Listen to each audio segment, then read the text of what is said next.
Hi everyone, I just wanted to show you how to use this decoding strategy bundle. I like to store mine in this craft keeper from Michael's craft store. You can get them online or you can get them in stores. So I'll open it up and show you everything in it. So to start, I have, let's see, the Stretchy snake cards.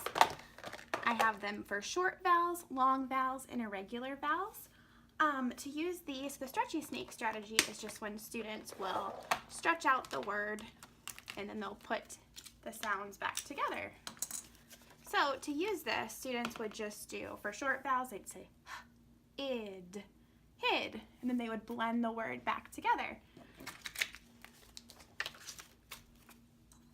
I also have it available for blends and digraphs. Those are also in the short vowel box. I have long vowels. Let's see, on top are silent E words. So they would use it the same way. So for this word, they'd say k-ave, cave, and they would blend the word together.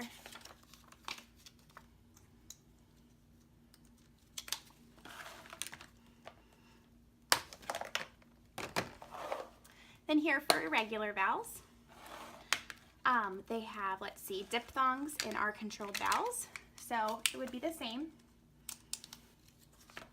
They would just open it up and stretch it out. T-own, town.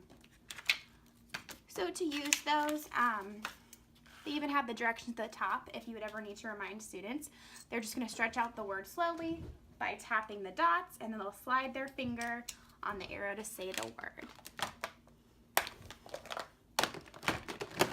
Up next is I have two little boxes for lips the fish, short vowels and long vowels. Again, these have the directions at the top where you can include those. I have them in the short vowel box for CVC words and blends and digraphs. So for lips the fish strategy, that is a strategy where students will get their mouth ready to read the word. They'll say the first sound of the word and then they'll read the rest. So for this one, they'd say ed, red, and they would read the word. So I have this one for blends and digraphs as well in the short vowel box. In the long vowel box, it includes silent E words and then vowel teams. And it works the same way. Let's see, for the next one, oops, Flippy Dolphin. That is the strategy where students will try another vowel sound. I have it for CVC and CVCE words, so it's a little different than the other ones because students are going to have to choose if the vowel is long or short. And then the other one has blends, digraphs, and vowel teams. So I will show you inside this one. So again, it reminds students of the directions. And at the beginning, there's a little warm-up too, so students just get to practice quickly the vowel sound. So for short, they tap and they'd say a, I, a. And for the long, they'd say a, e, I, o, u. So if they were going to read a word in here, they would stretch it out, and they might, if they want to try both, they might say h, ahs, haws. And that doesn't match the picture, so they might try the long sound, and they'd say h, ohs, hose. So they would take their dry erase marker and they would circle the long sound. So it really gets students thinking about the different vowel sounds. In the other Flippy the Dolphin box, blends, digraphs, and vowel teams. This one also has a warm-up. And here's one that was already done. The students would stretch it out and they decide if it was short or long. I forgot to mention too, each one has a little I can statement at the beginning too. So you can show that to your students. Next, this one is one of my favorites, Skippy Frog. That's where students will skip the word, they'll come back and they'll try again. So if they're stuck on a word, they might skip it and rely on the context clues of the sentence. So I have this for simple sentences and then more complex sentences. So you might want to use this one with some of your emerging readers. This one you might use for students who maybe need a little more of a challenge. So again, has the directions, and this one's a little different. I included some Skippy Frogs on popsicle sticks. So let's see. see. The students would read the sentence and they're just going to cover up the word with a little frog that's underlined. They cover up the underlined word and they would read, "This book is about a frog and a pretty," and they'd have to decide what the word is. Hopefully they'd be able to use the context clues, maybe some of the first sounds, to figure out that the word is princess. Another one, here's one in the middle of a sentence. So they might need one frog, maybe two if it's a longer word, just to cover up that word. And it says, "I have hot blank in my mug." So hopefully students would be able to use some clues to figure out that the word is chocolate. And you can store those little frogs right in there. Same thing with the complex sentences. It includes the directions, the frogs, and then the little "I can" statement. All right, the next one is, I think my students' favorite strategy, Chunky Monkey. So you can use this for longer words. It's a little bit easier because you're just looking for chunks in the word. So you can use it a couple different ways.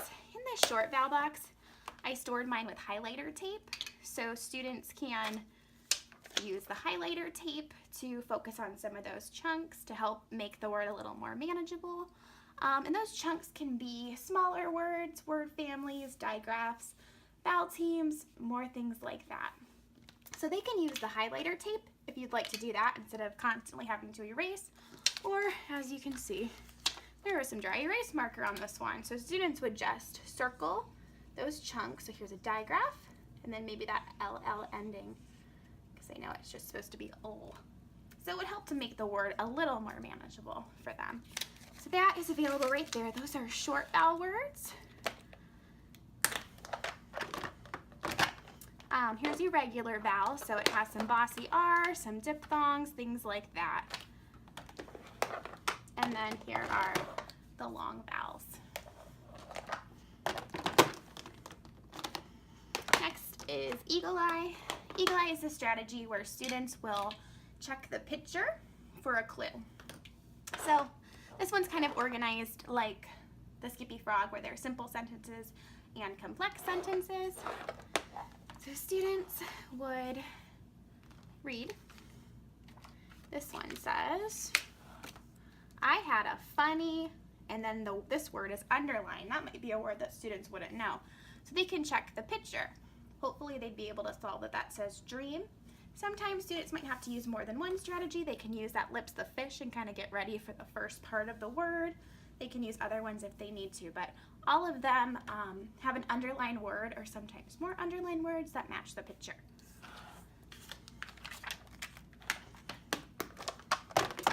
And the last one is try and lion. So try and lion is when students will try a word that makes sense. So here are CVC words, blends, and digraphs. So I have them organized by CVC words, and blends and digraphs are together.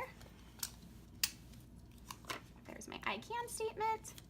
This says, so students are going to have to choose the word that makes sense.